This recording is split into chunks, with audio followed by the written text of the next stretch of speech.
Estamos de volta. Olá, Luciano, Jaque, Elaine, sejam bem-vindos de volta. Como é que tá meu áudio e imagem aí? Tá beleza? Opa, deixa eu trazer o Dr. Francisco de Biasi. Olá, Luísa, seja bem-vinda.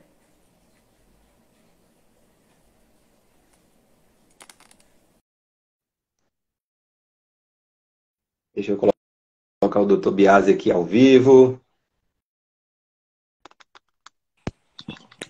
Agora sim! Oi. Agora deu certo, né, Pois doutor?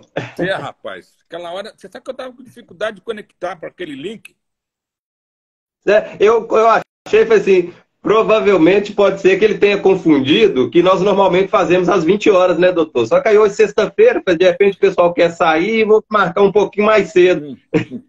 E aí, falei assim, será que o doutor confundiu? Até falei com o pessoal assim, vamos, 20 horas nós estamos de volta, que aí se ele estiver confundido, de qualquer forma, às 20 nós estamos aí. Tá legal. Que A bom que imagem tá no final boa? deu tudo certo. A imagem tá Tá boa? ótimo, doutor. O senhor tá me vendo e ouvindo bem Tô te também? vendo bem. Você tá me vendo bem? A luz tá boa? Tá ótima? Botei a arquivo Beleza. aqui. Então tá bom. Ficou ótimo. Doutor, primeiramente, né, deixa eu te agradecer mais uma vez pelo carinho e pela participação, carinho de sempre, o prestígio, é um prazer enorme estar aqui com o senhor novamente. A nossa primeira live desse ano, né? É verdade, rapaz. Até esqueci que era, Esse era a ano é a primeira. primeira ainda. Esse ano vai ter muitas lives. Vai ter muita coisa. Assunto é que não falta, né, doutor? Tem muita coisa pra gente bater um papo aí. É. O que você acha da ideia que eu dei? Você falou que já tem umas pessoas aí e que deixaram algumas Tenho. perguntas. De repente, Tem sim. se as perguntas forem perguntas assim, bem interessantes em relação ao assunto, a gente pode começar pelas perguntas e aí vai tocando o assunto. Ótimo, boa. Para você. Hoje é um tema aqui bem especial, né? Um tema interessante. Nós chegamos a fazer uma live com esse tema bem no início da pandemia, né? Deve ter uns 2 anos É já que mesmo? nós fizemos sobre esse tema. Nem me lembro Fez um mais. sucesso danado a live. Só como ela ficou salva lá embaixo, eu não consegui salvar ela no YouTube depois. Falei, vamos resgatar os temas antigos também para ficar uma gravação nova, mais atualizada, né? Ela não tá E agora eu aprendi, Ela não está tô gravada, ficando não? digital agora. Essa primeira não está Hã? gravada, não? Ela tá gravada no Instagram, mas ela fica mais complicado o pessoal acessar. E eu agora fiquei digital. Agora eu aprendi a subir para o YouTube antes. Ah, essa que está lá no Instagram você não consegue, não. Essa eu não consegui, eu tentei, só fica dando erro. Aí algumas eu consegui, né? Inclusive tem algumas nossas lá já salva lá no YouTube. Fica até de dica aí, o pessoal depois quiser conferir, tá salva lá. Né? E aí agora nós vamos resgatar alguns temas, né, doutor? Para ficar aí atualizada, e aí eu já vou subir lá para o YouTube nossos bate-papos aí. Tá Né? bom, ok. Beleza, deixa eu dar um abraço aqui para todo mundo que entrou aqui. Tá? Passou aqui rapidinho aqui, eu não vi o nome. Deixa eu ver a Maria, Nádia, Rafaro, a Ieda, grande amiga Ieda, um abraço, Ieda, Dri. O Mário também está por aqui, está nos assistindo. Inclusive, eu tenho que remarcar com o Mário, viu, pessoal? Estou devendo vocês aí uma live. Eu tive uma questão pessoal essa semana, tá? Inclusive, foi até minha garganta. Eu abusei do rock and roll no final de semana. Minha garganta começou a coçar na segunda, até fiz uma live e achei que era por causa do rock and roll, mas ela deu uma inflamada, deu uma piorada depois, meio de semana. Então não era rock and roll, não, é coisa para eu resolver aqui. Aí eu consegui dar uma resolvida aqui hoje, mas ainda tá aquele resquício, então se eu der uma tossidinha, como aquele Mas já velho boa. jeitinho mineiro, depois não repara, não. Sua voz está normal. Tá beleza? Então beleza. Se caso der uma tossidinha, como diz aquele jeitinho mineiro, né, doutor Biá? Vocês não reparam, não? E aí a live do Mário nós tivemos que remarcar, Mário, então nós vamos definir ainda. Do Campbell, do My Big Toy. Vi que vocês vão fazer uma live juntos também, né? Na próxima semana. Nossa, já fica o convite aí, pessoal. Semana que vem tem o Mário e o doutor de Biase aí, tá? E a minha com ele, eu vou definir com ele a data e mando para vocês aí, beleza? Bom, então vamos lá, né? Data, hein, rapaz? Oi? Cuidado para não marcar na mesma data que eu e ele. É mesmo. Verdade. Os dias agora parecem que estão todos estreitos, né? Tá passando rápido. É. Beleza, vamos lá. Bom, é um tema interessantíssimo, né, doutor Biasi? Eu recebi várias perguntas e digamos que todas elas dá para sintetizar nenhuma que dá para ramificar em vários assuntos, né? Que é justamente colocar o que é consciência, o que é mente, o que interfere na nossa vida prática, e qual a diferença entre cada uma delas, né? Então, aí eu achei interessante a gente começar por essa, né? Até um grande amigo, terapeuta também, o Nuno, trouxe essa pergunta, a diferença, né, entre cérebro, mente e consciência, porque muitas pessoas acabam confundindo cada uma delas ou associando. Então, tem muita divergência nesse assunto aí, e nada melhor do que esclarecer não é, como se fala, não é exagero nenhum falar que nós temos aí o maior especialista de consciência aqui no assunto, né, para poder explicar para a gente. Ok, então começamos por isso, então. Vamos lá. Ok. Bom, cérebro, mente, consciência. Vamos começar separando aí. Cérebro, todo mundo sabe que é, vamos dizer assim, a parte anatômica do nosso organismo, né? Que permite a gente ter uma vida consciente. Digamos que essa é a parte inicial da coisa. Então, a mente, ela a gente considera a mente o funcionamento total do cérebro. Quando esse sistema anatômico, fisiológico, está em pleno funcionamento, e isso acontece até quando a gente está dormindo. Por exemplo, a gente está dormindo e está sonhando, né?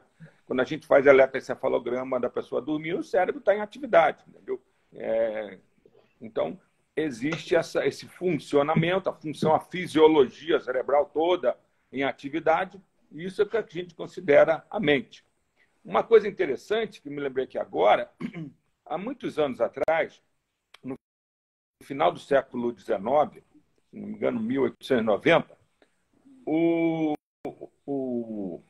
William James, que foi o maior psicólogo americano da antiguidade, e na época ele escreveu uns livros interessantes, e num desses livros ele estava comentando as coisas que o Freud estava fazendo lá na Europa, né, e que estava mostrando a existência do inconsciente da mente, e o Freud sempre falando da importância de você entender que, além da mente consciente, existe essa mente inconsciente que, às vezes, engloba até a nossa mente consciente em determinados momentos.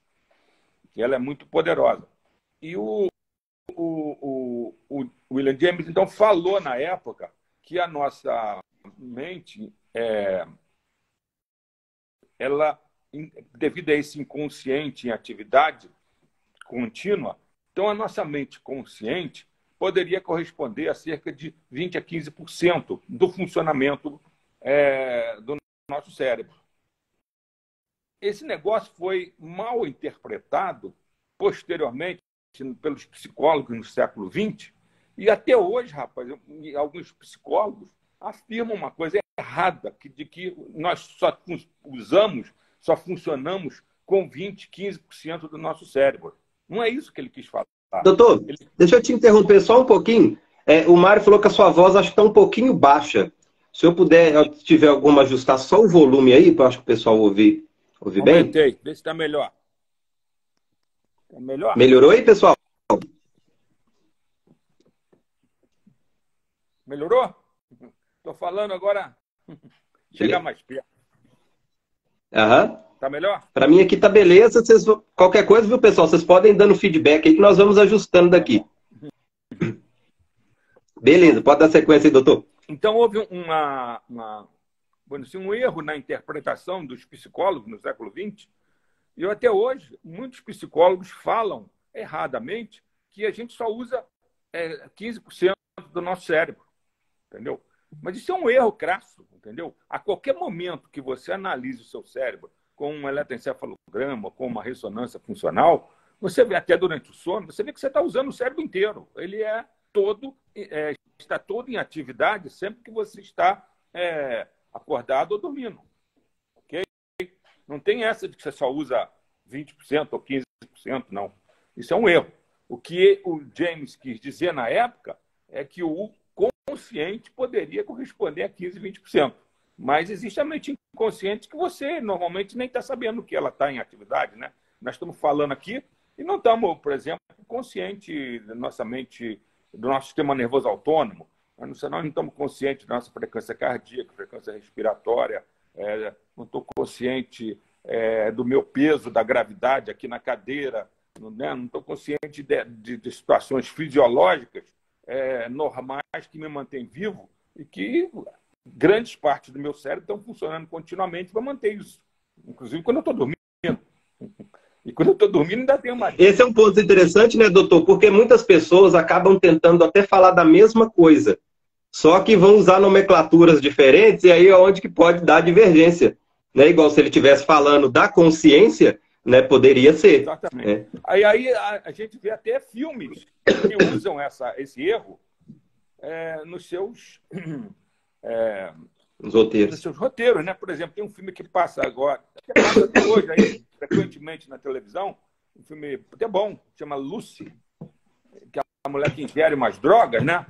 E aí aparece um professor lá, né? Dizendo que ela está usando uma capacidade cerebral do modo que a nossa, até que ela chega a 100%. Como se ela já não usasse o cérebro, como se o cérebro dela já não estivesse usando toda a capacidade da mente, né? Então, isso é a diferença entre cérebro e mente. Cérebro é só a parte anatômica da coisa, vamos dizer assim, anatomofisiológica, e a mente é o conjunto de todos os sistemas, subsistemas cerebrais que dão atividade inconsciente, que dão atividade de sonho, que dão atividade motora, atividade sensitiva, de coordenação, de funcionamento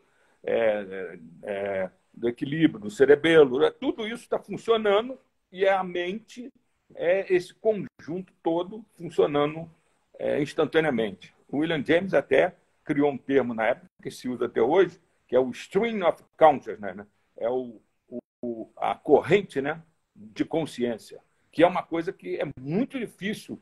Até hoje ninguém consegue explicar como ocorre essa corrente de consciência da gente, em que tudo ao mesmo tempo está sendo processado em um monte de áreas cerebrais, né? Porque se eu estou aqui pensando no que eu estou falando agora, mas eu passar a pensar agora no planeta Marte, eu pensando lá no planeta Júpiter, eu pensando no meu neto, pensando... Isso tudo, ao mesmo tempo, está sendo processado e pelos processos de transmissão normal no sistema nervoso, que são um pouco lentos, não são igual ao computador, que é a velocidade da luz, né? Esses processos não permitiriam que tudo isso, ao mesmo tempo, fosse processado e a gente sabe que é processado tudo ao mesmo tempo. Então, existe uma coisa diferente que, vamos dizer assim, a ciência, a neurociência mecanicística do século XX e XXI, e que até hoje o pessoal utiliza para tentar explicar o funcionamento da consciência, não explica. Entende?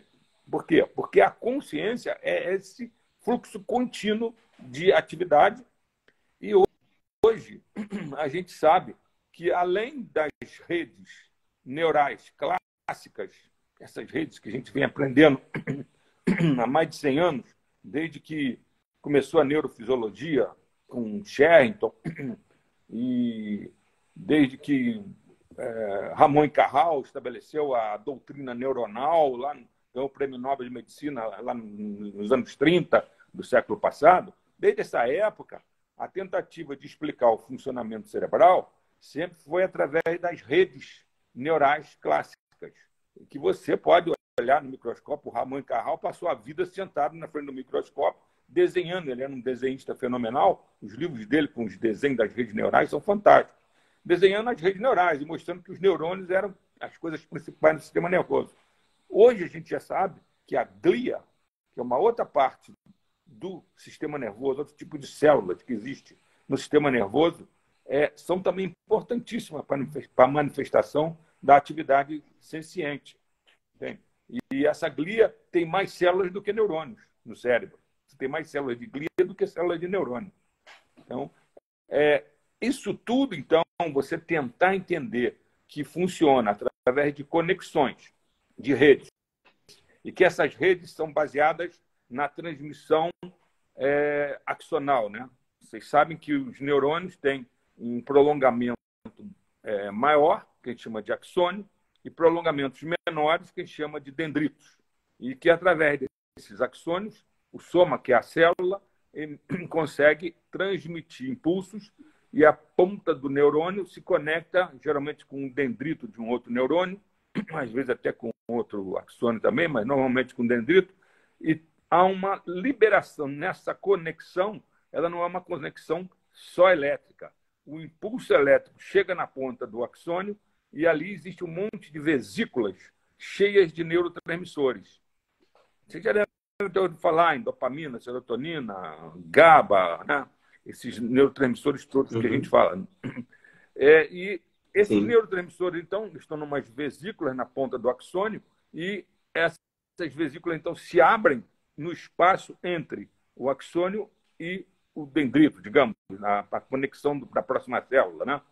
E aí cai num espaço que existe entre as duas membranas, que é chamado de fenda sináptica. A conexão a gente chama de sinapse, né? Então, no espaço sináptico ali da fenda sináptica, caem as moléculas de neurotransmissores e estimulam receptores na membrana do neurônio seguinte. E aí a membrana do neurônio seguinte vai recebendo impulsos, aí há uma soma algébrica de impulsos, porque tem neurotransmissores que são ativadores e tem neurotransmissores que são inibidores. Aí dessa ativação e inibição há uma soma algébrica que pode desencadear, então, quando chega num determinado limiar, um potencial de ação no neurônio seguinte. Então, a transmissão no sistema nervoso, ela é eletroquímica. Tem a eletricidade que transmite pelas membranas dos axônios, que chega na ponta e libera essas vesículas cheias de neurotransmissores e estimula a membrana da célula seguinte. Só que esse tipo de transmissão, justamente que tem essas paradas, vamos dizer assim, nas fendas sinápticas, apesar de você ter bilhões de neurônios, você imagina bilhões de neurônios funcionando com essas fendas sinápticas, liberando neurotransmissores, mas isso tudo, uns conectando com os outros, isso tudo com essa paradinha de liberação de substância química ali na fenda sináptica, atrapalha um pouco a transmissão elétrica, né? Ela fica mais lenta. E, então, a gente sabe que isso funciona mais ou menos a 100 metros por segundo. Quando a transmissão elétrica, por exemplo, num computador, que é um elétron, né, a velocidade da luz, é 300 mil quilômetros por segundo. É muito diferente de 100 metros por segundo. Por isso que um computador é muito mais rápido e poderoso em sentido de velocidade do que de processamento, né, de velocidade, do que a nossa mente. Mas a nossa mente, por enquanto, tem uma capacidade de integração muito maior do que um computador. Os computadores, mesmo os supercomputadores, ainda não conseguiram chegar a uma quantidade de conexões, que são trilhões de conexões que existem no nosso cérebro. Cada neurônio faz mais cerca de 10 mil conexões. Imagina se a gente tem 100 bilhões de neurônios, como é que isso não é, né? A quantidade de possibilidades. Isso aí ainda não se conseguiu reproduzir isso em supercomputadores, não. Mas nós estamos chegando perto.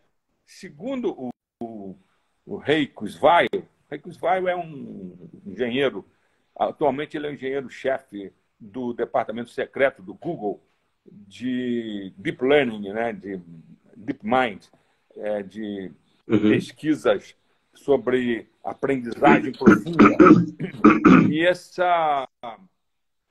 E esse cara escreveu um livro maravilhoso, que você conhece, A Era das Máquinas Espirituais. Esse livro é um livro maravilhoso, porque é um livro que ele mostra uma evolução da informação desde o século XVIII, quando se começaram a criar determinadas máquinas de cálculo mecânicas, né? Depois a entrada no século XX, e depois o começo dos computadores, até que depois, quando surgiu a internet, com a quantidade de possibilidades, a coisa foi acelerando muito.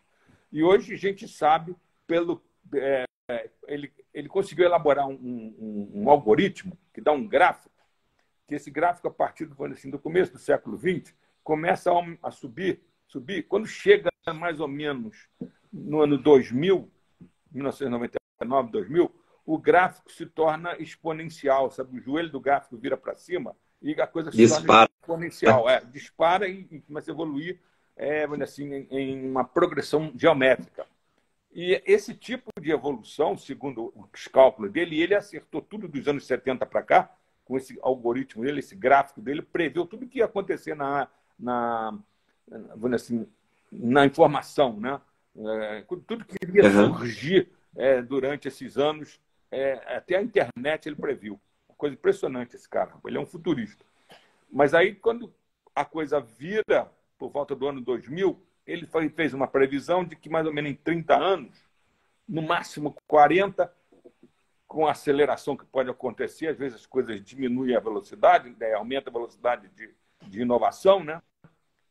Nós vamos ser atingidos, vamos dizer assim, por um processamento artificial dos sistemas artificiais que vão igualar o processamento do cérebro humano.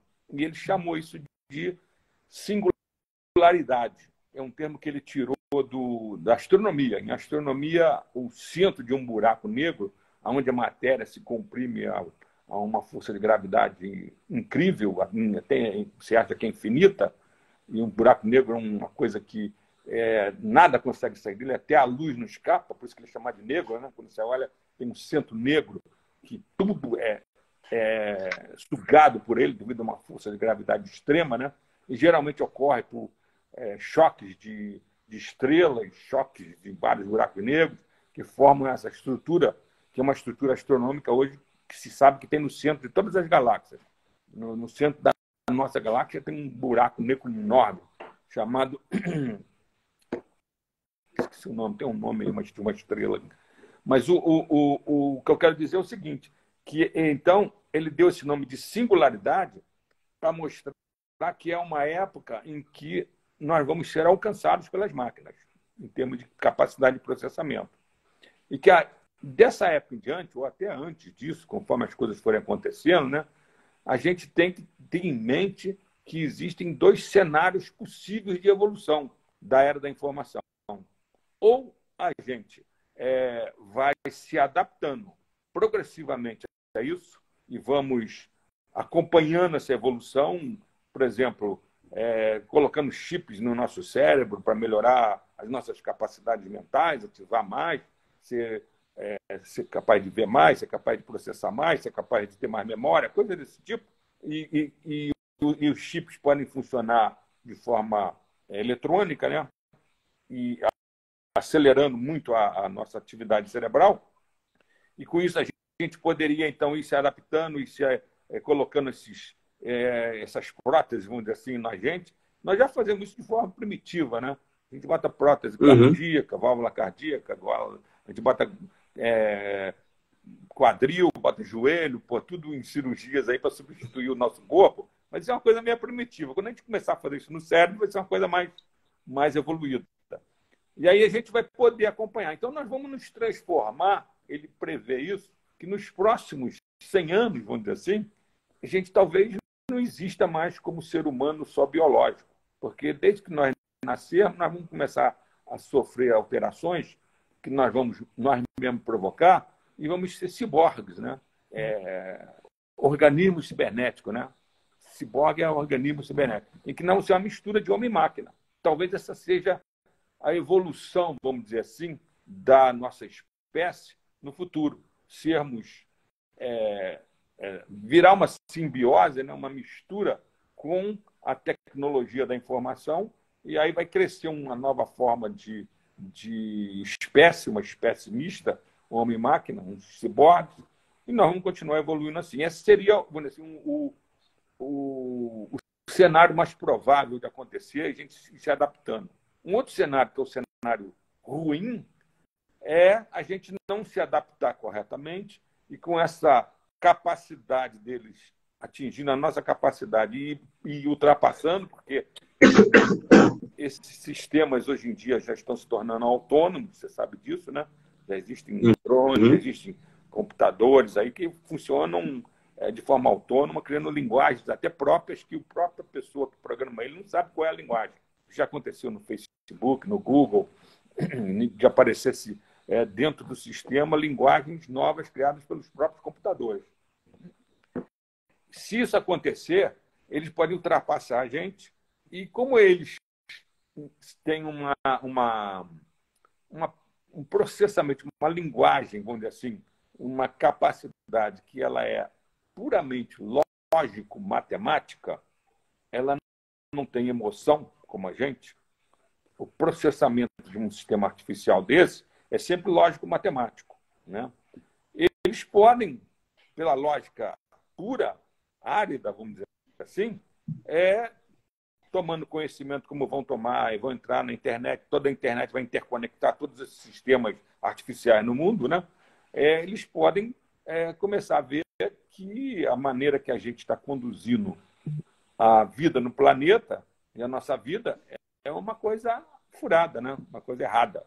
Eles vão perceber que a gente, desde que o homem é homem, desde que o Homo sapiens surgiu na Terra, o que ele faz? Briga, mata, tenta matar os outros que estão do seu lado, invade o país do outro, cada vez com tecnologia melhor, né? Então, esse tipo de coisa, de ser uma espécie guerreira que só mata e uma espécie que está destruindo o planeta aceleradamente, pode fazer com que, em termos de análise lógica deles, eles achem que é melhor, então, acabar com a gente. Então, vamos tomar conta, acaba com esse pessoal, e aí a gente tem um planeta aí que a gente pode preservar e não vamos ficar... E aí começa a destruir a espécie humana. Aí seria um cenário... ter o gatilho emocional, né, para poder ter a dó, a piedade, a compaixão. Vai ser só a razão. Só tem a razão e a lógica. E aí nós vamos ter um cenário, vamos dizer assim, do tipo aqueles filmes Exterminador do Futuro, que as máquinas tentam destruir a espécie humana, né? Isso vai ser um problema seríssimo. Isso vai acontecer nos próximos 20 anos, no máximo 30, e talvez alguns de nós ainda consiga passar por isso, né? Vai ser um negócio sério. Bom, o Felipe até colocou aqui a dica de filme que fala sobre isso, filme chamado Gattaca. Você já assistiu? Esse eu não vi ainda. Já assistiu? É bom. Esse eu não vi. Muito bom. Ouvi. Bom, mas então isso aqui que nós estamos falando já seria uma maneira de você entender como se processa a consciência. Só que não se consegue explicar a consciência até hoje em termos de redes neurais clássicas, essas redes que nós estamos falando, que são eletroquímicas, né? Existem hoje até 2 grandes projetos que estão em andamento, um na Europa, na Suíça, outro nos Estados Unidos, um chama até Blue Brain, né? Cérebro azul, em que eles estão tentando fazer assim uma simulação nos computadores das redes neurais que eles estão descobrindo e mostrando como é que elas são e reproduzem no computador. Então o cara vai copiando e vai recriando em computadores as redes dos sistemas que eles estão analisando. Eles já conseguiram fazer coisas fantásticas. Algumas partes dos cérebros, por exemplo, de rato, eles já conseguiram reproduzir nos computadores. Mas eu acho que isso aí é um caminho errado, porque mesmo que ele chegue ao ponto de conseguir criar uma quantidade de conexões dentro de um programa de computador que imite a quantidade de conexões que a gente tem no cérebro humano, isso não vai ser um sistema com a consciência humana. Por quê? Porque consciência não depende só da mente que está sendo processada através desses sistemas de redes neurais clássicas. Na verdade, a gente sabe hoje que a mente se processa também por outro sistema chamado sistema quântico holográfico. O que é isso? O sistema funciona através de atividades a nível atômico, subatômico, que é o nível quântico, né? Uhum. E o processamento, além de ser quântico, ele também é holográfico. O que é holográfico? São sistemas que você pode calcular pelas equações de Fourier, equações de Gabor. Eu não vou entrar aqui nesses detalhes. Quem tiver interesse nisso pode ler os meus trabalhos sobre isso. E nesses sistemas holográficos, cada parte do sistema contém a informação do todo. Isso é uma característica física, tecnológica até, dos hologramas, quando são criados, né? De que eles são sistemas em que cada parte da informação ali tem a informação do todo. Cada parte do sistema contém a informação do todo. Bom, então, quem comprovou a existência dessas redes quânticas, inicialmente foi um fisiologista, né? Neurofisiologista, que ganhou o Prêmio Nobel de Medicina nos anos 70, e depois virou Sir, a rainha deu o título de Sir para ele, Sir John Eccles. Eccles escreve E-C-C-L-E-S, Eccles.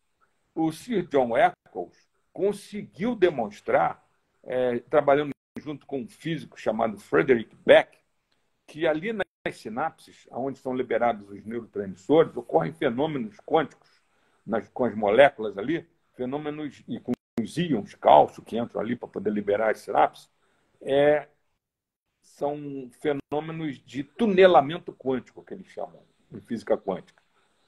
E que esses fenômenos ali, e a liberação dos neurotransmissores, eles conseguiram calcular usando a equação de Schrödinger. Você já ouviu falar que a equação de Schrödinger é a equação básica da física quântica, né? E, através dessa equação básica da física quântica, eles conseguiram demonstrar que a liberação dos neurotransmissores nas sinapses segue a probabilidade prevista nessa equação. Vocês sabem que a física quântica é probabilística, né? Ela não é determinística, como a física clássica newtoniana ou como a teoria da relatividade do Einstein. Ela é probabilística. Então, quer dizer que você só pode falar em termos de probabilidade. Então, essa equação de Schrödinger, ela dá infinitas probabilidades de um fenômeno ocorrer. E quando você usa ela e o observador entra na jogada, olha que coisa louca que existe na física quântica. Quando a mente da gente, o observador, entra na jogada para fazer um cálculo, quando observa ou mede, uma dessas infinitas probabilidades se concretiza no nosso mundo real. Isso ocorre no laboratório de física quântica, quando você realiza um trabalho para ver, por exemplo, um projeto, você quer fazer ver um elétron, por exemplo, ou um próton. Aí você lá quer ver um fóton, um elétron, você então cria todo um aparato para poder conseguir que isso aconteça. E aí, quando você consegue que a coisa aconteça, você calcula usando essa equação de Schrödinger, aí na hora que você toma consciência de que aconteceu, é que o fenômeno ocorreu, porque uma das probabilidades foram influenciadas pela sua mente. A sua mente é que provocou que aquela probabilidade acontecesse. Se você não usar a mente ali, a probabilidade não ocorre, a coisa não se concretiza no mundo real. Então, em termos de, assim, microscópicos de física quântica, se sabe hoje, isso é uma coisa exaustivamente comprovada em laboratórios de física quântica, que a realidade, vamos dizer assim, só se manifesta quando a consciência entra na jogada. Existe uma corrente da física quântica que acha até que a natureza, o universo, é uma cocriação da nossa mente. Tá? Isso leva a perguntas filosóficas profundas. Né? Por exemplo, tudo bem, então a mente que cria a realidade, mas aí você pode perguntar, então como é que existia um universo antes de existir a espécie humana? A espécie humana é muito recente na história da evolução cosmológica, né? Como é que a coisa era antes, então? E aí tem gente que coloca, então, que existe um projeto, um design que eles falam, né? E que a mente é a mente de Deus, que está por trás de tudo, com um projeto e é ela que desencadeia, vamos dizer assim, a produção da realidade. E que nós imitamos isso agora com a nossa mente, que seria parte dessa mente universal, né? Nossa mente Uhum. seria parte disso. Como o universo, e isso é um outro aspecto importante, não é só o nosso cérebro que tem um funcionamento quântico holográfico. Já é comprovado experimentalmente também que o nosso universo tem uma estrutura quântica holográfica. Isso é elaborado, né, desenvolvido pela teoria quântica holográfica do David Bohm. David Bohm, um físico que levou adiante aquela concepção clássica da física quântica, que é a chamada concepção, ou standard, ou concepção de Copenhague, porque foi elaborada lá em Copenhague pelo Niels Bohr, junto com o Erwin Schrödinger e com o Heisenberg. Eles criaram um modelo, que foi um modelo que nos anos 20 e 30 prevaleceu e que até hoje vem sendo utilizado como modelo básico e principal, oficial da física quântica, esse modelo standard de Copenhague, vamos dizer assim.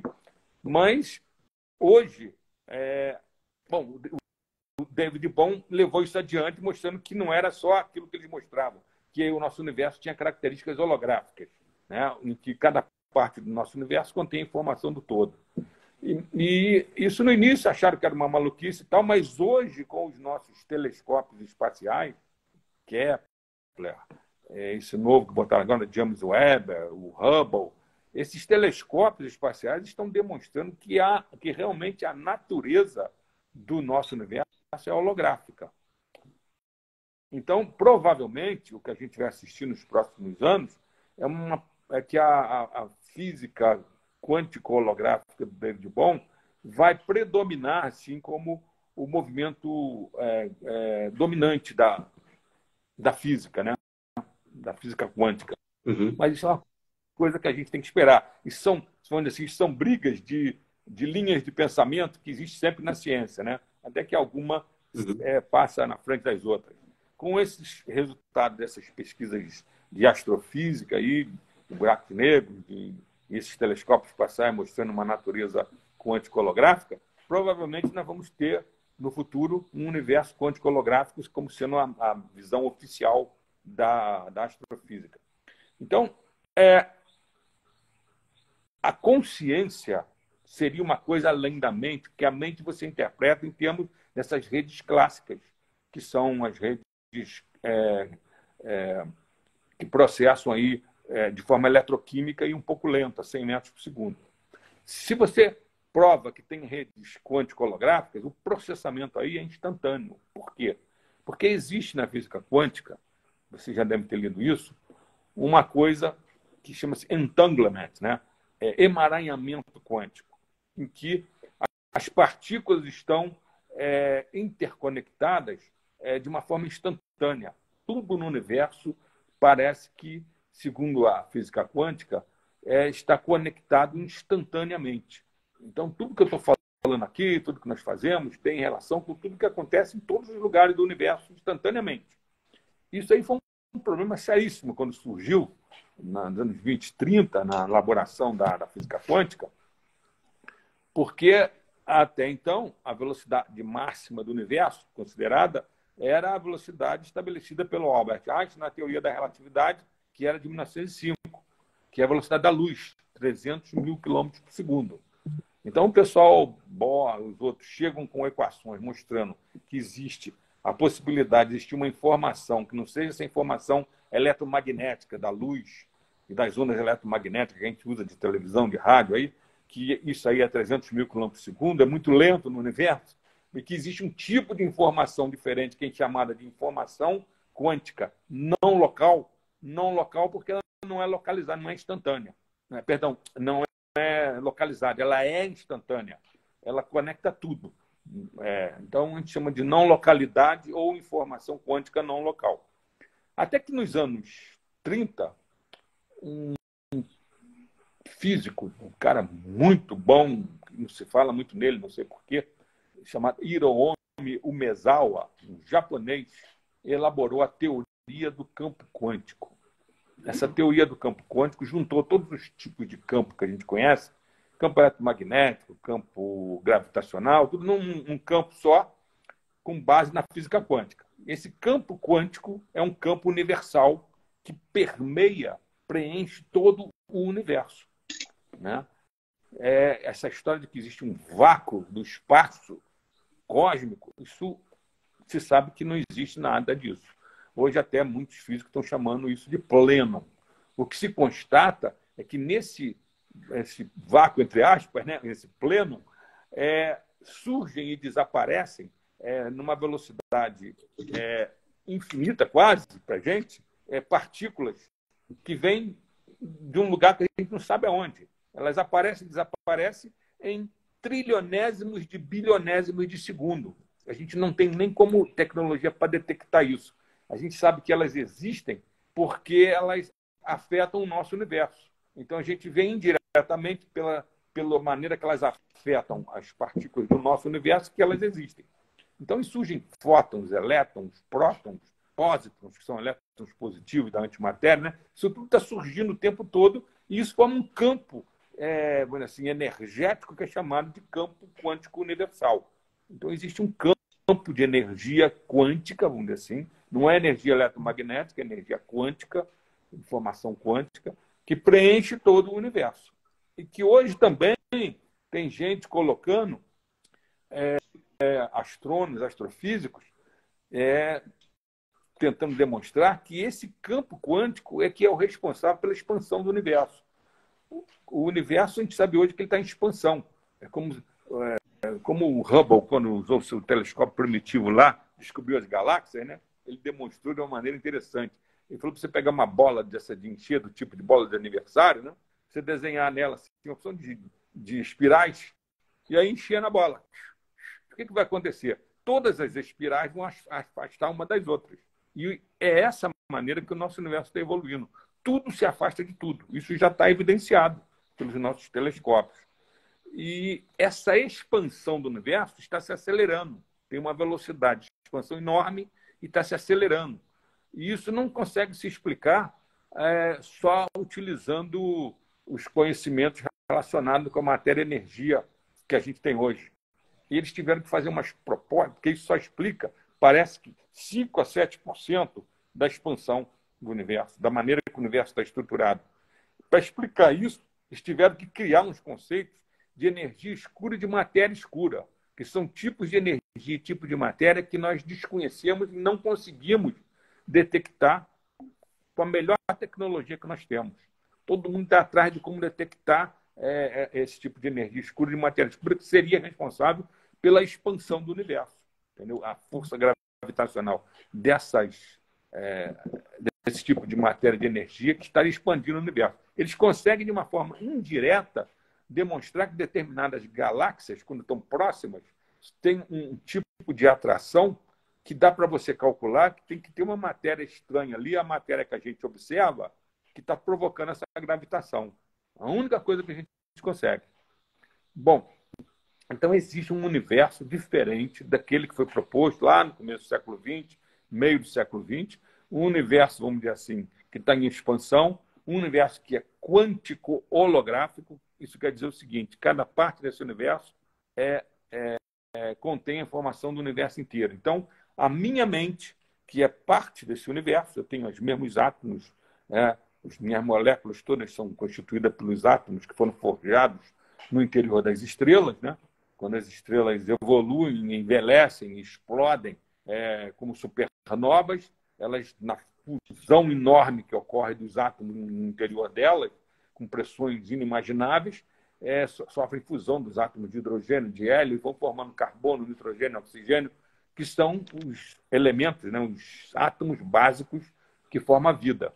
E quando elas explodem em supernovas, depois de uns 10 bilhões de anos, mais ou menos, de evolução cosmológica, desde que o universo começou lá no Big Bang, elas espalham no universo esses átomos, que são os átomos que permitem o surgimento da vida, que se juntam depois, formando sistemas planetários, planetas, e às vezes planetas se situam numa distância correta em relação à possibilidade de surgir vida, como é o caso da Terra em relação ao Sol. Nós estamos numa distância que eles chamam de Golden Lock, que é a faixa ouro, vamos dizer assim, onde pode existir água líquida e essas moléculas podem começar a ter uma interação que permite o aparecimento da vida. Apesar de que a gente sabe que para que tudo isso possa ocorrer, que esses átomos possam se unir, formar moléculas, se as moléculas começarem a interagir e essa interação gerar moléculas, macromoléculas do tipo de macromoléculas de proteínas e ácido nucleico, como o DNA que transmite informação, que isso ao acaso é praticamente impossível. Olha que coisa louca. Existe um filme na internet, se vocês quiserem, vocês procuram, chama Origem, em que eles fazem uma demonstração muito bem elaborada cientificamente de todas as probabilidades de que essas coisas possam ocorrer. E, na verdade, parece que é impossível. O que faz você pensar se é impossível, e nós estamos aqui, tem que ter alguma coisa por trás disso, alguma inteligência por trás disso, que tenha provocado, então, o surgimento da vida, né? É uma interrogação que a gente vai ter sempre, né? Será que existe esse design inteligente, com alguma inteligência por trás, aí, inteligência de mente de Deus, vamos dizer assim, que criou tudo isso, que criou a vida, né, no universo? Ou será que... Se eu tenho uma analogia que eu acho muito interessante, né? Eu sempre falo para o senhor trazer ela do furacão no ferro velho. Sim. Eu aprendi isso com o Stanislav Grof. O Stanislav Grof é o pai da psicologia transpessoal. A psicologia transpessoal é que usa meditação, oração na terapia, né? E ele usa como base para explicar toda essas possibilidades do cérebro ser estendido, do cérebro atuar sobre o universo, né? Porque se ele for quântico holográfico e existir nessa não localidade, essa informação instantânea, e o universo sendo quântico holográfico, nós estamos interagindo com esse universo de forma quântico holográfica, instantaneamente, né? E o Grof, ele é coautor comigo de um livro chamado Science and the Primacy of Consciousness, a ciência e a primazia da consciência. Esse livro saiu no ano 2000, foi de umas conferências que nós demos lá em Portugal, num congresso lá em Lisboa, que tinha esse nome, Ciência e o Primário da Consciência. Estava eu, Grof, Pribban, Rupert Sheldrake, da teoria dos campos morfogenéticos, o Amit Goswami. E aí, aí nós traduzimos... Está ele e o Tom Campbell aqui também. Exatamente. Aí traduzi para vozes e criei aqui com o nome de A Revolução da Consciência. Em vez de colocar o nome que saiu nos Estados Unidos, no ano 2000, que era a Ciência e a Primazia da Consciência, eu coloquei o nome de A Revolução da Consciência, que eu achei que era um nome mais atraente aqui em português. Esse livro tem todas essas conferências. O Grof, pai da psicologia transpessoal, tem um capítulo aí maravilhoso. Eu costumo dizer que esse capítulo do Grof é a melhor síntese que ele já fez na vida da psicologia transpessoal. Quem quiser aprender psicologia transpessoal deve ler esse capítulo do Grof, desse livro, Revolução da Consciência, que é da editora Voz. O Grof me ensinou o seguinte, eu acho interessante realmente essa analogia. Ele falou o seguinte, se você imaginar um super ferro velho e que passe sobre esse super ferro velho um super furacão e aí surgisse prontinho, do nada ali, um Boeing 767, você poderia dizer que o universo teria surgido do acaso. Mas isso é impossível. Pode passar um furacão ali, do tamanho que for, e o ferro velho for do tamanho que for, que você nunca vai surgir dali, ao acaso, um Boeing 767. Isso é uma loucura a gente imaginar que esse universo tem origem ao acaso, como a teoria darwinista e neo-darwinista da evolução acha que foi o surgimento da vida, né? Então, tem realmente alguma coisa por trás que a gente tem que entender que é uma coisa inteligente. Se é a mente de Deus, ou se é aquilo que você mostrou o livro aí do My Big Toe, né? A minha grande teoria, a minha grande teoria de tudo, do Campbell. O Campbell escreveu essa My Big Toe. Big Toe, Toe é T-O-E, quer dizer, a minha teoria de tudo. Theory of Everything. O T-O-E. Então, ele é muito brincalhão também, igual o senhor. Ele fez um trocadilho também com o toe de dedão. O em inglês é dedão do pé, né? Então, eles botaram um dedão do pé ali. Mas o toe é Theory of Everything. Teoria de tudo. Né? É uma tentativa de explicar tudo a partir de uma equação primária, inicial, explicaria tudo. Mas a outra possibilidade de você imaginar uma coisa inteligente seria isso aí que eles propõem, essa teoria propõe, de que a gente vive numa simulação digital, de que a gente é como se fosse um videogame, de alguma inteligência superior que joga com todo o que está acontecendo aqui. Essa ideia tem muitos seguidores. Uma delas é o Mário Jorge, né? Um deles é o Mário Jorge, com quem a gente vai fazer uma live semana que vem, que você já fez lives com ele. Tem muito bate-papo. Tem a nossa live juntos também, né? Fizemos aí, fica de dica também para o pessoal que quiser conhecer também. Super live, né? Fizemos uma sobre HQI, sobre My Big Toy e a teoria holoinformacional da consciência. E também fizemos aquela super live sobre consciência também. Então, consciência que não falta de assunto, né, doutor? Pois é. Então, o que eu queria falar agora, que eu ia complementar, é o seguinte.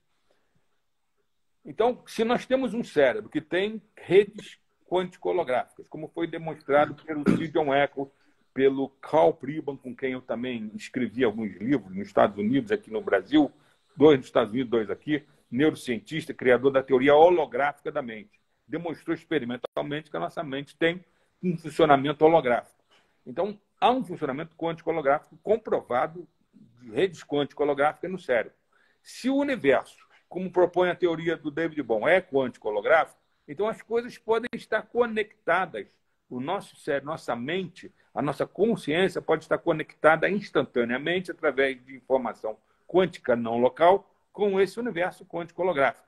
Isso foi um insight que eu tive, porque nem o Echo, nem o Pribban, nem o Bohm nunca propuseram isso, de que haveria essa interconexão cérebro-universo. E chamei essa interconexão cérebro-mente, vamos dizer assim, universo, de teoria holoinformacional da consciência. Por que holoinformacional? Porque a informação que está sendo descrita aí, para fazer essa conexão, não é a informação clássica das redes neurais clássicas, mecanicísticas. Eu estou falando das redes quântico-holográficas, que permitem o surgimento de informação instantânea não local. Como isso conecta a gente com uma estrutura quântico-holográfica do universo, e o cérebro, ao mesmo tempo que tem essa informação quântico-holográfica, tem também aquela informação clássica das redes neurais clássicas, e ela tem que estar se conectando com essa quântico-holográfica para poder o cérebro funcionar. Então, eu juntei todos esses tipos de informação com o prefixo holo, que quer dizer integral, né? Sistêmico, total. E chamei de holoinformação. Criei a palavra holoinformação, que não existia. E aí chamei de teoria holoinformacional da consciência a possibilidade do nosso cérebro estar conectado instantaneamente com a própria estrutura do universo, que funcionaria de forma quântico-holográfica. Então, ele funciona como se fosse uma mente. Aliás, eu costumo dizer uma coisa interessante, nos anos 60, um astrônomo famoso, inglês, chamado Sir James Jeans, Jeans igual de jeans mesmo, ele, quando ele viu o que a física quântica estava criando e as possibilidades disso para entender o universo, ele falou uma frase interessantíssima. Ele falou assim: o universo está cada vez se parecendo mais com uma mente do que com um mecanismo de relógio. Porque até então a gente tem uma visão mecanicística, como se fosse um mecanismo de relógio, baseado na teoria newtoniana, clássica, na física clássica, de interações que a gente estuda no vestibular, né? Mas não, a coisa é muito mais intensa, vamos dizer assim, muito mais evoluída do que uma coisa mecanicística. É uma coisa quântico-holográfica instantânea, baseada em informação quântica não local. Então, a nossa consciência não é a mente nesse sentido. A mente é o funcionamento do cérebro. Mas na hora que você mostra que existe essa estrutura, todas essas redes quântico-holográficas no cérebro, e que isso que conecta a gente ao universo instantaneamente, a nossa consciência é isso. É essa conexão que a gente faz com o universo. Entendeu? E aí a gente pode realmente fazer uma proposta de que a mente tem relação com a possibilidade de estar criando o universo. Como a gente observa nos laboratórios de física quântica, que o fenômeno só ocorre na hora que a consciência entra na jogada. Pode ser que a nossa mente tenha relação realmente com a criação do universo. Os, sei lá, bilhões, trilhões, quatrilhões de consciências que possam existir no universo estão contribuindo para que esse universo vá se estruturando de alguma forma. E não seria, então, a mente de Deus, seria a consciência de todo mundo, todas as formas vivas de inteligência que existem no universo que estariam responsáveis por tudo isso, né? É uma coisa meio louca, né? Tanto isso é muito louco, quanto é muito louco você imaginar uma mente universal por trás disso tudo, quanto é muito louco você imaginar que a gente pode ser um processo de simulação de informação digital, como se fosse um videogame, pô, manipulado por uma Nós consciência externa. somos, Mas, nós somos maluco, beleza, como diz o Raul, né, doutor? mas isso tudo são, assim, propostas, são hipóteses, né? E a ciência evolui através de hipóteses, né? Você usa um método científico, normalmente, para poder levar adiante as coisas, né? Você observa, aí você, observando, tira algumas conclusões, propõe uma hipótese, né? Aí você faz experimentações. Se essas experimentações confirmar a sua hipótese, você pode criar uma teoria em cima disso, né? Às vezes a teoria explica coisas parcialmente, não explica totalmente.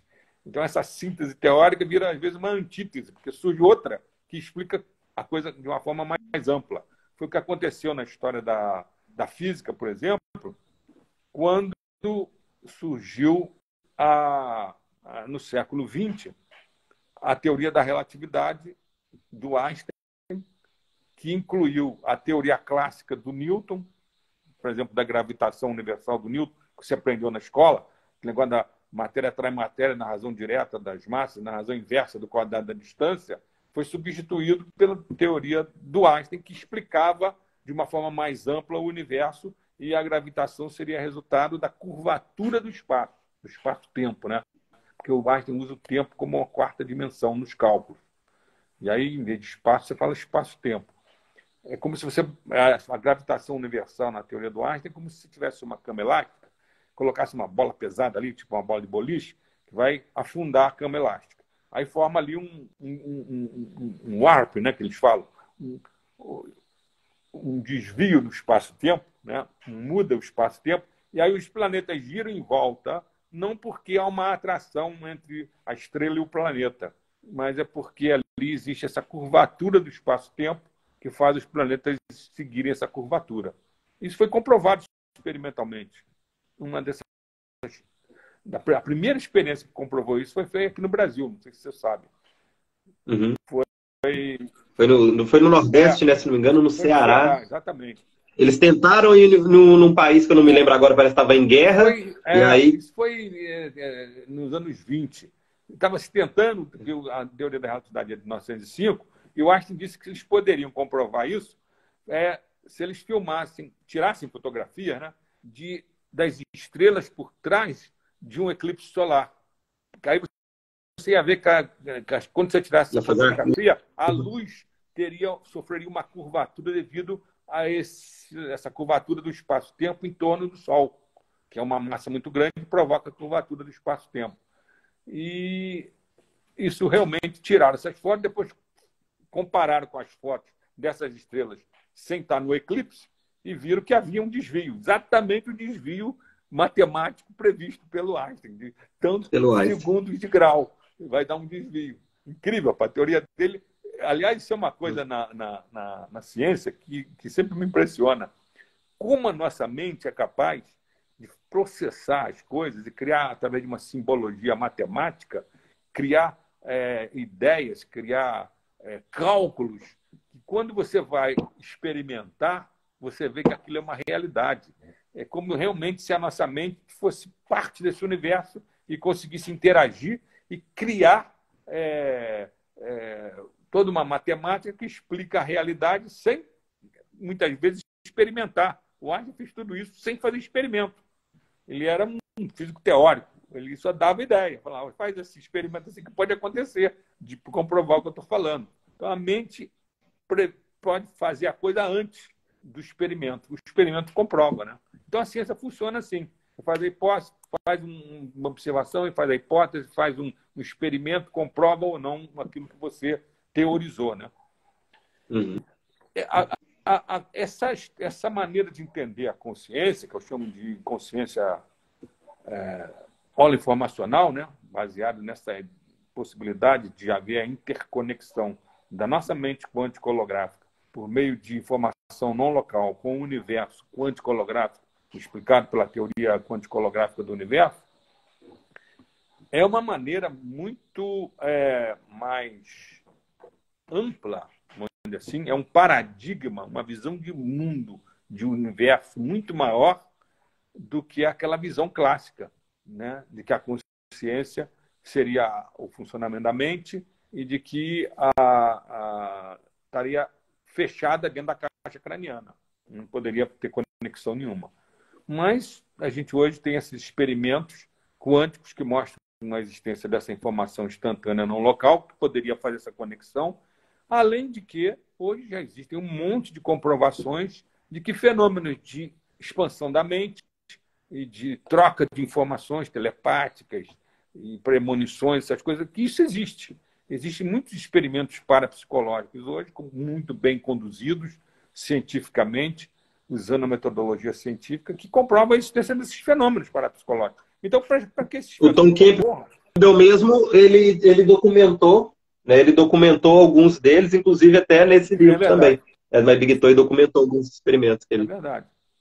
Então, essa documentação, o próprio Groff tem um livro que chama Aventura da Autodescoberta, um livro maravilhoso, em que ele coloca dentro das possibilidades de fenômenos psicológicos, os fenômenos parapsicológicos, paranormais, os mediúnicos, tudo isso que o pessoal tentou afastar da ciência, como se não existisse.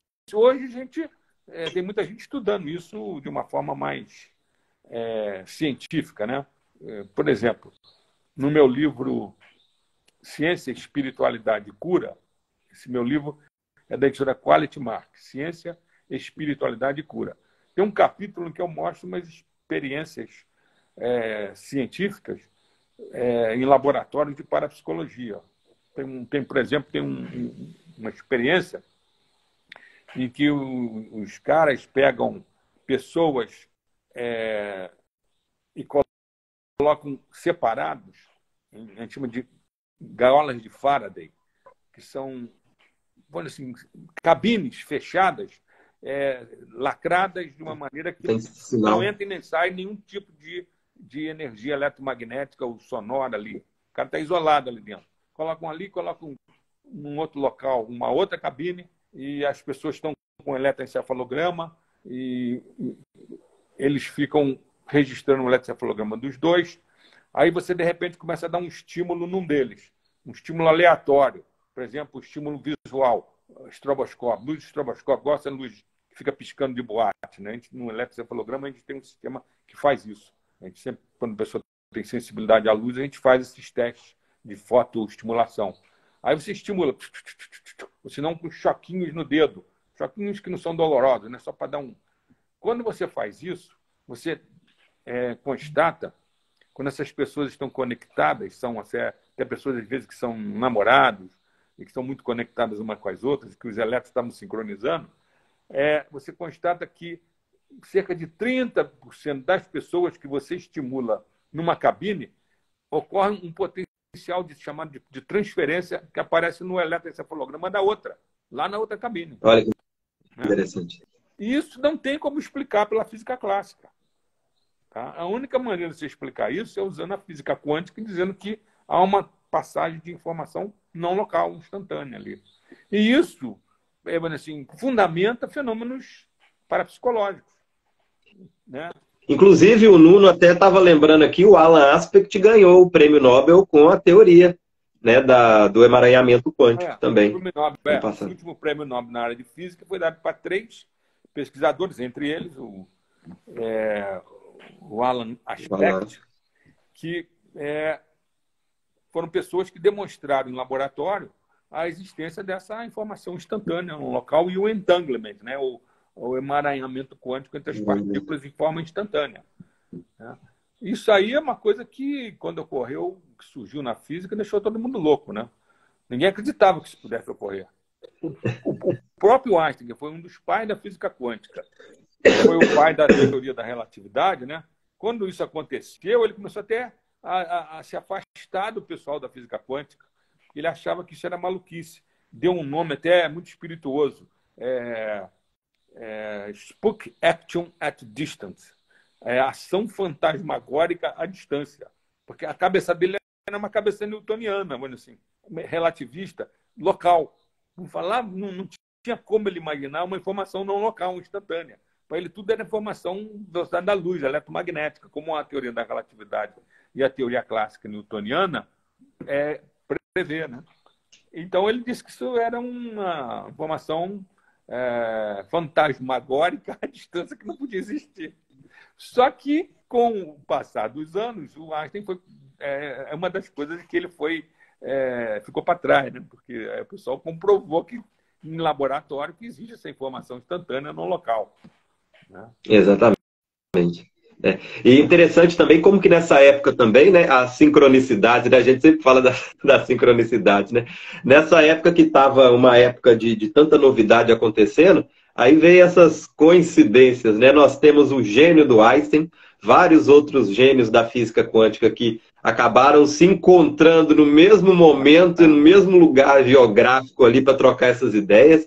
Tivemos ali, aí veio um cara fora da física como o Carl Jung, né, trocando ideias com eles também. Depois nós tivemos ali aquele mitólogo, né, o maior mitólogo, o Joseph Campbell, também. Então, olha a união. Nós temos um mitólogo, o pai da psicanálise também, né, com mais físicos quânticos e toda essa galera interagindo e trocando essas ideias, né? Eu acredito que foi uma dessas coincidências aí que acabou empurrando todo esse avanço também, não só na tecnologia que nós tivemos, né, mas nesse salto de consciência que nós tivemos. O Nuno lembrou, o Joseph Campbell. Eu não sei se você sabe, o Jung, Carl Jung, né, foi um dos pais da psicanálise, que ajudou o Freud a elaborar a psicanálise, depois criou a psicologia analítica, né? Ele teve como cliente, isso ficou durante muito tempo secreto, porque a coisa do segredo entre o cliente e o terapeuta, né? E o médico, foi o Pauli, o Wolfgang Pauli. Wolfgang Pauli foi um dos pais também da física quântica. O Wolfgang Pauli foi que elaborou o que hoje a gente conhece como princípio da exclusão de Pauli, que a gente estuda até no vestibular, que mostra que 2 elétrons têm que ter números quânticos diferentes para estar na mesma órbita. Não pode ter elétrons com o mesmo número quântico. E esse princípio de exclusão de Pauli permitiu uma evolução enorme da química. A química é baseada hoje na possibilidade desses elétrons nas órbitas dos átomos formarem moléculas, né? E usa essa coisa do princípio da exclusão de Pauli. Mas o Pauli era muito malucão, sabe? Dizem que ele chegava naquelas reuniões lá em Bruxelas ou lá em Copenhague e tal, ele falava algumas coisas, discutia com o pessoal e sumia. E depois ele começou a descobrir, rapaz, que ele era um cara que gostava de frequentar bordel. Ele sumia, ia para a Alemanha, para uns bordéis que ele conhecia lá um pessoal, pô, umas cafetinas aqui em Bonn. Acho que foi em Bonn. Mas ele era um cara meio complicado. E aí ele começou a fazer uma terapia com o Jung. Fez terapia com o Jung durante anos. Em cima dessas anotações que o Jung fez da terapia dele, o Jung depois escreveu um livro chamado Psicologia e Alquimia. É um livro maravilhoso, é um livro enorme. Nesse livro tem até uns desenhos feitos pelo Pauli, rapaz, de sonhos que ele tinha, de como é que o universo devia ser. Vale a pena ler, é um livro interessante. Psicologia e Alquimia, do Jung. Já anota aí, pessoal, as dicas aí. Por falar em livros, depois eu vou salvar essa live no YouTube. Eu vou deixar, a gente mencionou também aqui alguns livros do senhor, citamos aqui também do My Big Toy. Eu vou deixar o link. No Instagram não tem como colocar o link, né? Mas quando eu subir para o YouTube, eu vou colocar o link abaixo para quem quiser adquirir os livros. Pode falar. Aí eu vou pegar, vou deixar. Você mostrou aí? Vou deixar lá o link dos livros. Isso, que aí fica mais fácil o pessoal acessar. Revolução da Consciência. Revolução da Consciência. Né? Revolução da Consciência é esse livro que mudou a tua vida, que você diz, né? Esse aqui nós temos história, né, doutor? Isso aqui nós temos uma história bem, bem legal. E comecei a ler ele pelo capítulo do Groff lá. Que o outro livro que eu falei, o Ciência, Espiritualidade e Cura, também é muito importante para entender tudo isso. Eu faço uma síntese. Isso, vou deixar Eu faço uma síntese o link de deles lá. psicologia transpessoal e da evolução da ciência, saindo da ciência mecanicística para chegar nessa ciência quântico-holográfica. Vale a pena ler. E vou deixar o link de todos eles abaixo. E também é interessante também o link do trabalho do senhor sobre a teoria holoinformacional da consciência também. Esse aí você pode encontrar ou em trabalhos meus, que se entrar no Google e botar meu nome, você consegue chegar no trabalho sobre teoria holoinformacional da consciência. Tem vários tipos de trabalho. Um trabalho que mais sucesso tem feito, meus trabalhos ficam no site internacional chamado ResearchGate. Esse site é um site que faz um trabalho maravilhoso. Todo mundo que escreve no mundo bota seus trabalhos lá. Tem milhares e milhares e milhares de trabalhos de pesquisadores do mundo inteiro lá. Porque eles rastreiam o tempo todo pela internet quem que está citando você, se tem algum livro que citou seu trabalho, se tem algum trabalho que saiu em algum lugar do mundo que citou você. Segundo eles, eu já tenho mais de 200 citações sobre a minha teoria holoinformacional na literatura científica internacional. Então, se alguém tiver interesse, é ResearchGate, escreve Research, né? Com CH no fim, Gate, portal de pesquisa, ResearchGate. Lá tem trabalhos meus em inglês, em português e em francês. Trabalhos meus, mais de 100. Tem 120 trabalhos meus publicados em revistas internacionais. Vale a pena para quem tem interesse na teoria holoinformacional, porque lá tem vários tipos de trabalho. Tem um trabalho mais recente meu, que eu chamo de campo unificado da consciência, e a interação desse campo unificado da consciência com o espaço-tempo, em que eu tento explicar como é que é essa interação da mente com a matéria, da mente com o universo. Que é uma coisa que ninguém explica, né, até hoje. Como é que pode a mente estar interagindo e criando o universo? Aí eu proponho uma hipótese com base nos estudos de astrofísica que mostram que quando dois buracos negros se interconectam, eles, pelo rabinho, podem... Aqui é um cone, né? Então, pelo rabinho do cone, eles podem formar o que é chamado de buraco de minhoca, ou ponte Einstein-Rose. Essa ponte Einstein-Rose permite você conectar lugares do universo instantaneamente, sem precisar passar por esse espaço durante anos e anos e anos, luz de distância, né? E aí eu mostro que existe um trabalho de um físico muito famoso, prêmio Nobel, que demonstrou que para que surjam essas interconexões entre os buracos negros para formar uma ponte Einstein-Rosen, né, um buraco de minhoca, é preciso que por fora desse sistema todo, desse rabinho, vamos dizer assim, do buraco negro, exista um processo de informação quântica instantânea não local, em atividade. O que fez, então, um outro físico famoso também, que estuda buraco negro, propor que, então, o espaço-tempo teria relação com esse entanglement, com esse emaranhamento quântico da física quântica. Aí eu aproveitei a dica e coloquei, então, que eu venho propondo, desde os anos 90, a existência de um emaranhamento quântico da nossa mente com o universo.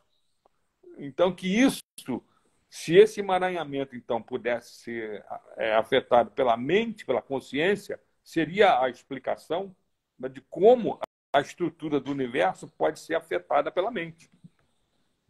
E essa linha, então, da física quântica que fala que o universo é criado pela mente, né, de que nós somos co-criadores da realidade, teria uma fundamentação maior. Esse trabalho está fazendo sucesso. Eu publiquei ele. Bacana. Acho que eu coloquei lá. A Tatiana até está perguntando aqui qual que é o nome do trabalho, mas já colocaram aqui. Gratidão foi a... A Ayla. Gratidão, Ayla. O nome do trabalho é Quantum Information, Consciousness and Space-Time. informação quântica, informação espaço-tempo. Informação quântica e espaço-tempo. Ah, beleza. Doutor, tem muitas perguntas aqui. Dá tempo de eu responder ainda? Como é que está seu tempo aí? Meu tempo está à disposição. O sistema aí aceita mais tempo? Agora está aceitando. Antes caía com 1 hora, agora parece que tá free. Beleza. Vamos começar então. Beleza. Vamos lá. Vou deixando de dica aqui também. O pessoal perguntou sobre a teoria holoinformacional da consciência também, né? Então eu vou deixar, quando tiver salvo no YouTube, eu vou deixar o link lá para ficar fácil para o pessoal também. Esse aí, se o senhor conseguir me mandar o link desse último trabalho que o senhor citou também, eu posso colocar lá também para ficar mais fácil, tá? Para o pessoal acessar. Pode falar. Tá? Então vou deixar lá. Agora, quem... O meu livro também, Fronteiras da Consciência. Fronteiras da Consciência. Beleza, vou deixar o link lá no YouTube. No Instagram não tem como postar, né? Então aí depois quem for ver no YouTube, quem quiser... Isso. Quem quiser acessar meu canal no YouTube, é só entrar na bio do meu Instagram, já tem um link lá, já cai direto pro meu canal. Eu sempre subo as nossas lives lá. Vou subir lá pro canal do YouTube. Para não complicar a vida do cara, para ter que ir no Instagram, para depois cair no YouTube. Se ele for direto pode só digitar nosso nome lá. Botar o teu nome lá no só YouTube. Digitar nosso nome. Só botar o teu nome no YouTube. Isso. É mais simples. Isso. Henrique Souza, coloca lá Henrique HQI, Doutor de Biase, já vai aparecer algumas coisas nossas lá. Inclusive, nós temos uma live sobre HQI e a teoria holoinformacional da consciência também, né? Se o pessoal depois quiser conferir lá também, o senhor falando um pouquinho sobre a teoria e também falando sobre a HQI, que é baseada também, né, fundamentada pela teoria holoinformacional da consciência que o senhor desenvolveu. E o professor César Cato desenvolveu uma metodologia como uma aplicação prática onde permite a própria pessoa fazer esse ajuste dessas informações no nível da consciência e logo provocar uma mudança de realidade. As pessoas estão escrevendo também aí, ó, Fronteiras da Consciência, já escreveram o nome do trabalho. Olha.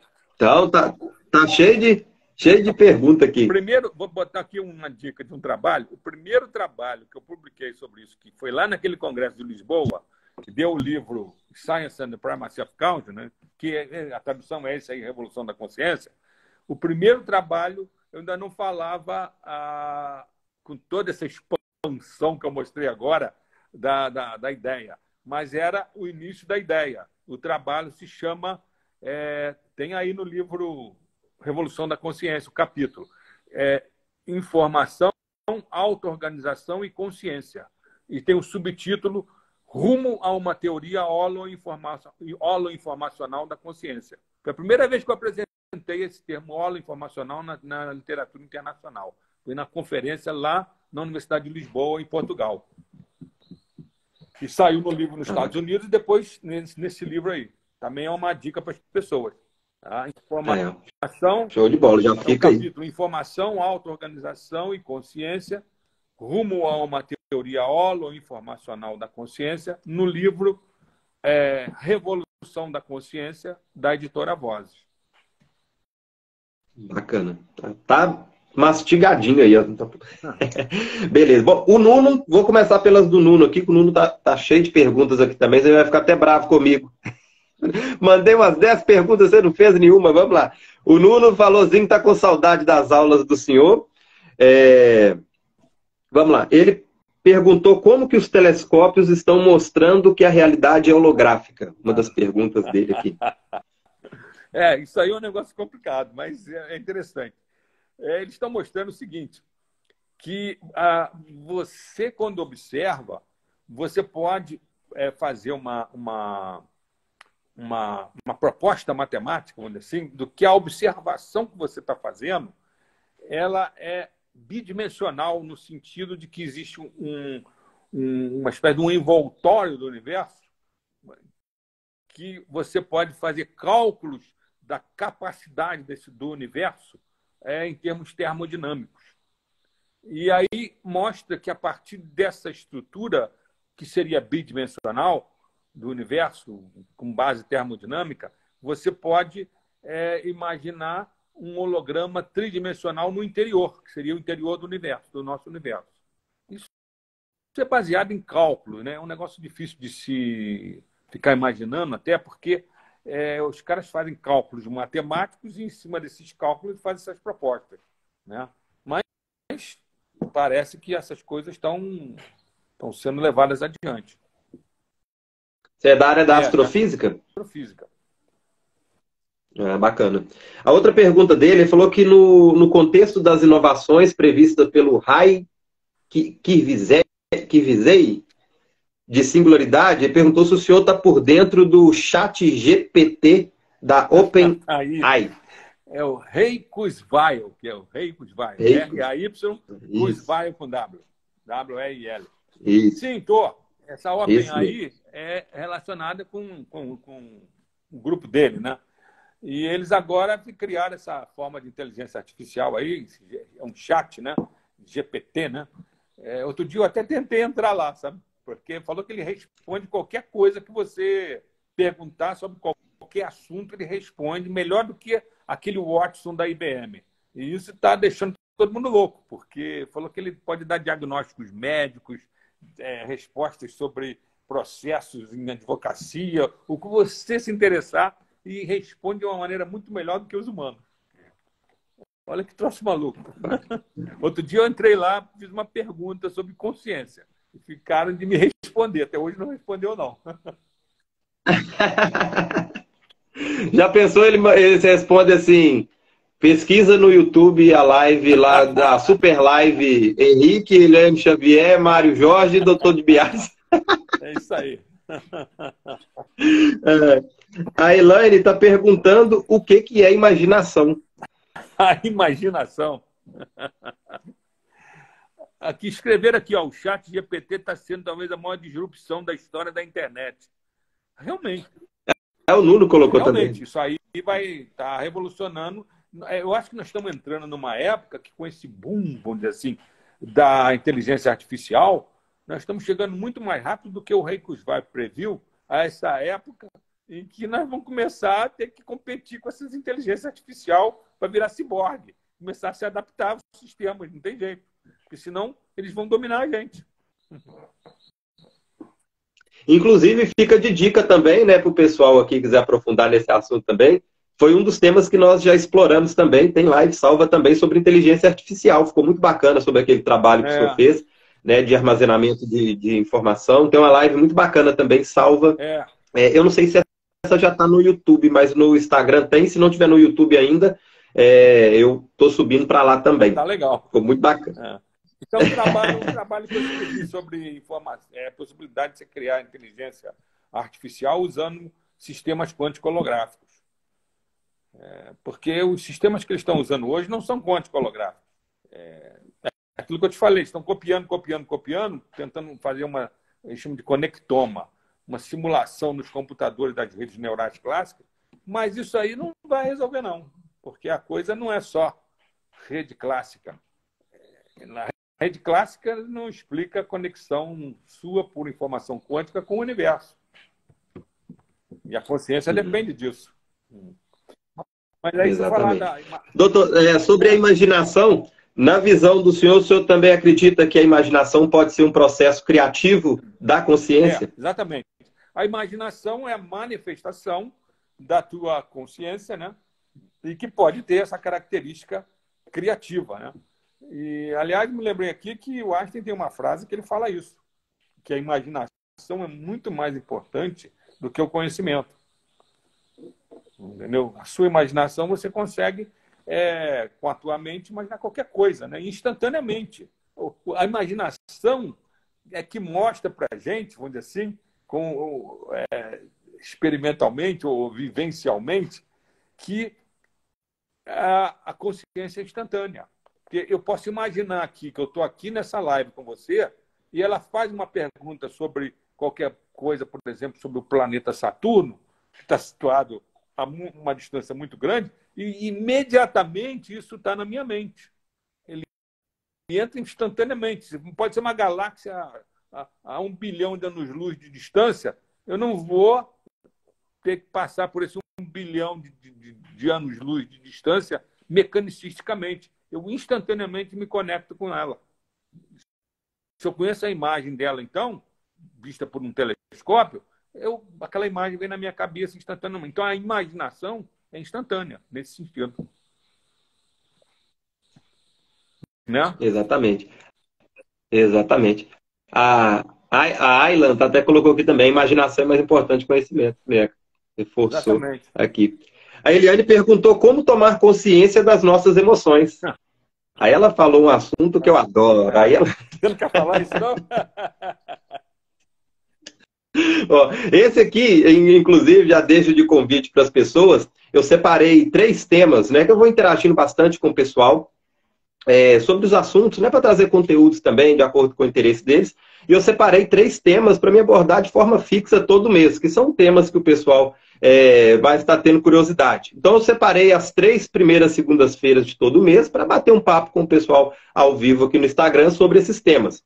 E os 3 temas, as emoções estão dentro deles, né? Então, sobre as emoções, o pessoal gosta muito sobre as sombras psicológicas também e sobre relacionamentos afetivos. Então, esses 3 primeiras segunda-feiras eu estou batendo esse papo. Na segunda-feira passada eu já fiz sobre as emoções também. Fiz uma introdução lá bem legal.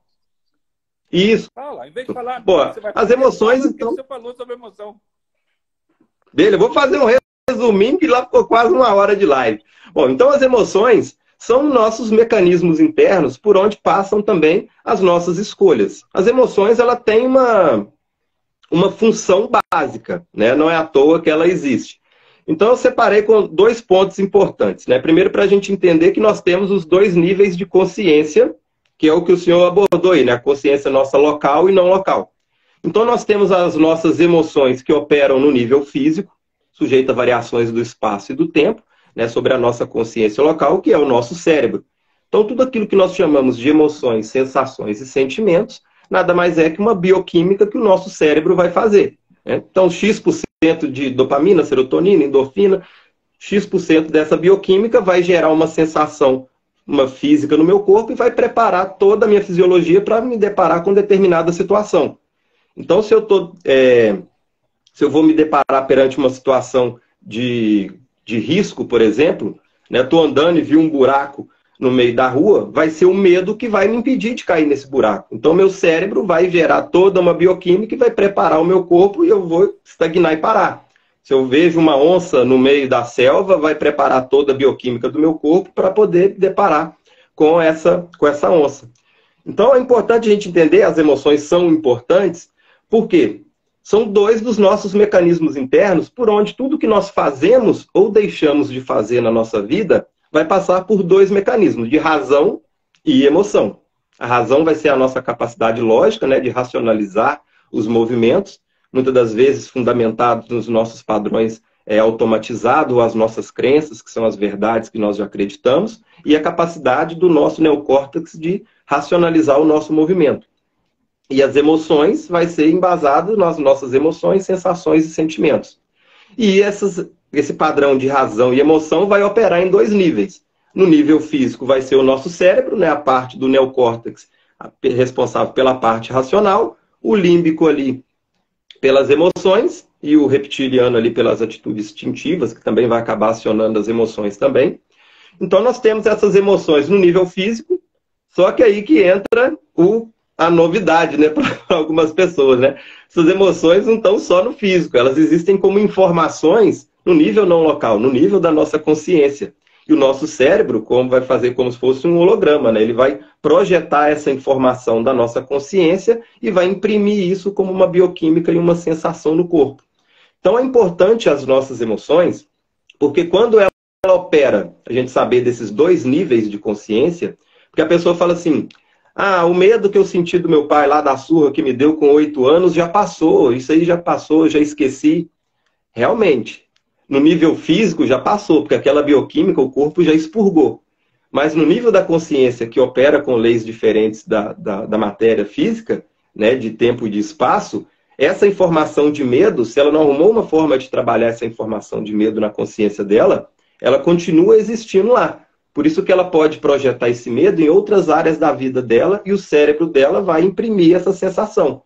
Então, o medo que ela tinha de apanhar do pai lá atrás, hoje ele pode ser impresso com o medo de ser assaltado na rua, com o medo de ser agredida pelo marido, ou com medo de não pagar a conta, e vai imprimindo essas sensações no corpo, essa bioquímica vai inundar as células tem os neurotransmissores, né, que vão receber essas bioquímicas dessas emoções que o nosso cérebro vai fazendo.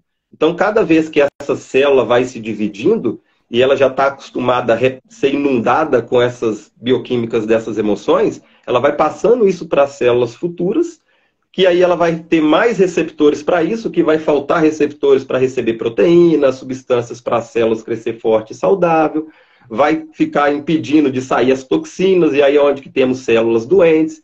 Então, tudo isso as emoções vão impactar nas nossas decisões, nas nossas escolhas e até na nossa saúde física. Né? Então, aqui um resuminho do que eu falei lá, né? Que foi só uma pincelada para resumir, para a gente entender a importância de estarmos conscientes dessas emoções. O primeiro passo é a autoobservação. Né? Outra forma de trabalhar isso no nível da consciência, para que o cérebro pare de imprimir essas emoções nos nossos ocorridos, no nosso dia a dia, ou interpretando as situações que nós vamos vivenciando, né? Terapia é uma opção para isso. Né? E aí onde eu deixo de dica e sugestão para as pessoas a HQI, que é uma metodologia de autocura embasada na teoria holoformacional da consciência do Dr. Francisco de Biase, que permite que a própria pessoa faça um ajuste de consciência, eliminando essas emoções no nível da consciência. Como existe uma causação descendente, ou seja, da informação para a matéria, quando ajustamos na raiz, o cérebro não vai imprimir essa informação nesses fatos. Né? Ele para de projetar essas informações. Então, por isso essa importância de entendermos os nossos padrões, por isso que várias culturas, várias tradições falam da importância em olhar para dentro. Esse olhar para dentro é olhar para o não local, né? Aquilo que está no nível da consciência. E dentre elas, as nossas emoções mal digeridas das nossas situações passadas. Né? Então, assim, um resuminho aí sobre as emoções. Vai ter muito papo para bater ainda. Claro. Né? Fica de dica e convite aí para o pessoal. Daí o senhor quer completar, doutor? Isso tudo aí é importante entender o seguinte. Você, para manifestar a emoção, ela pode estar lá na sua consciência, vamos dizer assim, informacional. Mas para você manifestar, você vai precisar utilizar as suas redes neurais clássicas, seu sistema límbico, que vai através da estimulação do hipotálamo, que gera pré-hormônios, né, que a gente fala, que vão estimular a hipófise, que é uma glândula na base do cérebro, que libera dezenas de hormônios que vão estimular todas as suas células, e que vão permitir que aquela emoção que surgiu lá no teu sistema límbico vá se manifestar lá nas suas células, provocando no teu DNA. Isso vai ao núcleo da célula, estimula o DNA, o DNA, então, estimula lá no ribossomo, no citoplasma da célula, a produção de uma determinada proteína que vai voltar ao cérebro através da circulação e vai gerar, então, assim, talvez uma memória de alguma coisa antiga. Mas o que eu quero dizer é o seguinte, esse processo todo, isso hoje a gente chama de neuroplasticidade, né? Essa conexão do cérebro, da mente com o DNA. Isso tudo mostra que para você manifestar a emoção, você precisa ter um corpo físico. Né? Por isso que um sistema artificial, computadorizado, não tem emoção. Ele não tem como manifestar, ele tem aqueles circuitos lógicos, mas não tem como manifestar, como nós temos, através de neurotransmissores, de hormônios, de células, uma sensação em um corpo, que essa sensação que é a emoção. E, de repente, você tem um susto, o coração está acelerado, você começa a suar. Isso tudo te dá a sensação da emoção. Então, é preciso ter essa consciência. A emoção, para se manifestar, ela vai precisar do teu corpo. Agora, ela pode ficar oculta lá nessa informação, que aí precisa da HQI para agir nesse nível, no nível informacional. Exatamente. Entendeu? Exatamente. E aí entra a maravilha da teoria holoformacional da consciência, que explica esse movimento, né, para que as pessoas começam a entender a importância do passado no presente dela e logo no futuro, que o futuro vai ser aquilo que você decidir no seu presente. E se o seu presente você decide influenciado naquilo que está armazenado da sua experiência no passado, então tudo está conectado. E a visão clássica, né, de olhar somente a matéria, é entender que assim, não, essa tristeza aqui já expurgou, já foi, né, interrompeu ali, ou só é um gatilho ali do cérebro. E se o fim da linha for ali, tá defasado ainda a origem da coisa, né? E a teoria holoinformacional demonstra justamente isso, né? O que está além disso. E além disso, a gente consegue compreender como que essas informações do passado estão influenciando nessas questões físicas de agora, né? Então, isso são assuntos assim, maravilhosos, por isso que rende bastante papo, né, doutor? Isso dá uma live sobre emoção ótima. Dá. Então já fica a dica, eu fiz uma em janeiro, aí eu fiz essa introdutória agora na semana passada, aí segunda eu vou fazer sobre sombras, depois vem carnaval, aí eu vou pular essa segunda, e na outra eu vou fazer uma de relacionamentos, que é um grande projetor de várias emoções, né? Quem não tem carência no relacionamento, tristeza, raiva, alegria, tem um monte de coisa aí, né?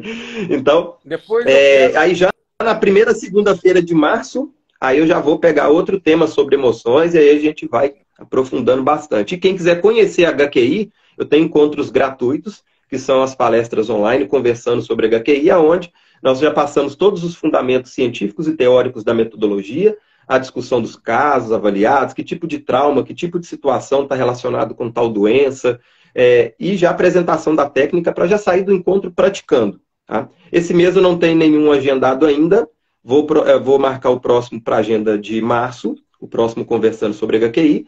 Agora, na terça-feira, eu inicio a primeira aula do curso básico de HQI. Aí é um treinamento de 16 horas, onde você aprende a montar uma autoterapia completa com a metodologia, a tabelinha completa do raciocínio da HQI, como trabalhar os padrões mentais, padrões hereditários. Então, é um curso bem completo, onde você consegue resgatar essa autossuficiência que já existe dentro de cada um. A HQI vem como uma ferramenta para a gente resgatar esse dom de forma consciente. Então, a primeira aula vai ser na terça-feira, inclusive, né, a gente estava até conversando, né, doutor? Você comentou lá na mensagem, sou muito bem-vindo, se quiser participar dessa aula. Inclusive, a primeira aula é a parte teórica, onde eu vou passar os fundamentos e vou estar falando ali da teoria holoinformacional da consciência.